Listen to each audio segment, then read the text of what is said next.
প্রিয় দর্শক, ICC Bangladesh cricket দলকে টি-20 বিশ্বকাপ থেকে বাদ দিয়েছে। তারা আনুষ্ঠানিকভাবে ঘোষণা দিয়েছে। কি কারণে বাদ দিয়েছে, তারা কি কি কারণ উল্লেখ করেছে, সেটি আপনাদের সামনে উপস্থাপন করছি পত্রিকা থেকে সমকাল।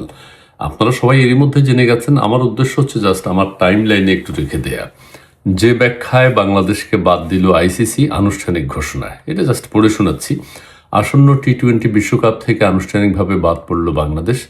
নিরাপত্তা শঙ্কায় ভারতে খেলতে না যাওয়ায় বিসিবির সিদ্ধান্তে অনড় থাকায় তাদের পরিবর্তে স্কটল্যান্ডকে অন্তর্ভুক্ত করেছে আন্তর্জাতিক ক্রিকেট কাউন্সিল আইসিসি। শনিবার এক সংবাদ বিজ্ঞপ্তির মাধ্যমে বিষয়টি নিশ্চিত করেছে বিশ্ব ক্রিকেটের সর্বোচ্চ নিয়ন্ত্রক সংস্থা।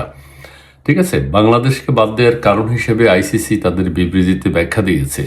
সংস্থাটি দাবি করেছে, ভারতে বাংলাদেশ জাতীয় দলের জন্য কোনো বিশ্বাসযোগ্য বা যাচাইযোগ্য নিরাপত্তা হুমকি নেই। ঠিক আছে, আইসিসির নিজস্ব নিরাপত্তা মূল্যায়নে সন্তোষজনক রিপোর্ট পাওয়ার কারণেই বাংলাদেশের ম্যাচগুলো ভারত থেকে শ্রীলঙ্কায় সরিয়ে নেওয়ার দাবি প্রত্যাখ্যান করেছে আইসিসি।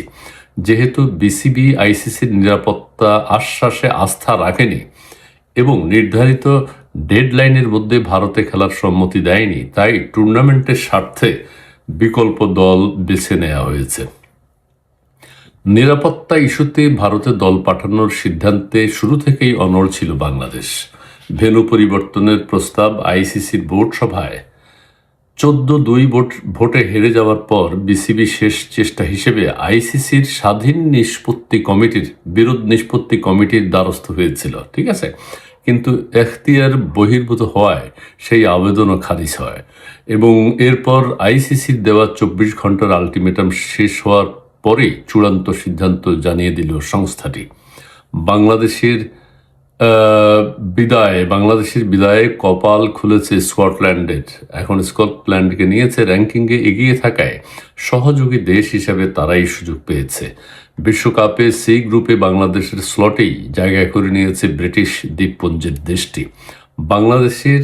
বাংলাদেশ যেই ভেন্যুতে কলকাতা মুম্বাই খেলতে অস্বীকৃতি জানিয়েছিল, সেখানেই খেলবে স্কটল্যান্ড। আগামী 7 ফেব্রুয়ারি কলকাতায় ওয়েস্ট ইন্ডিজের বিপক্ষের ম্যাচ দিয়ে বিশ্বকাপ মিশন শুরু করবে তারা। এরপর একই ভেন্যুতে 9 ফেব্রুয়ারি ইতালি এবং 14 ফেব্রুয়ারি স্কটল্যান্ডের বিপক্ষে লড়বে তারা।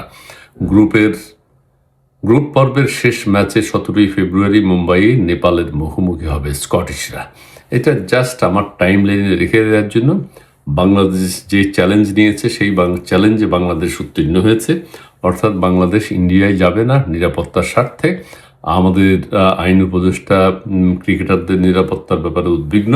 তিনি তার কথা রেখেছেন। শুরু থেকেই তিনি অনড় ছিলেন যে ভারতে বাংলাদেশ ক্রিকেট দল যাবে না, এবং যেহেতু যাবে না সেহেতু আইসিসি তাদের সিদ্ধান্ত নিয়েছে। খেলা তো বন্ধ করা যাবে না, এটা ইন্টারন্যাশনাল ম্যাচ, এগুলো বিশ্বকাপ, টি-20 বিশ্বকাপ। সো আইসিসি পরবর্তী র্যাঙ্কিংয়ে যেই দলটি বিশ্বকাপ কেউ যদি না খেলতে চায়, কেউ যদি খেলতে অস্বীকৃতি জানায়, সেই ক্ষেত্রে আইসিসির সিদ্ধান্ত অনুযায়ী, নিয়ম অনুযায়ী সর্বোচ্চ র্যাঙ্কিংয়ে যে আছে স্কটল্যান্ডকে তারা নিয়েছে। জাস্ট আমি ভিডিওটি জাস্ট পড়লাম এই কারণে, আমার টাইম লাইনে রাখার জন্য, যে বাংলাদেশ টি-20 বিশ্বকাপ থেকে বাদ পড়ল নিজেদের কারণে নাকি আইসিসির কারণে, সেটি বিবেচ্য বিষয়। ধন্যবাদ।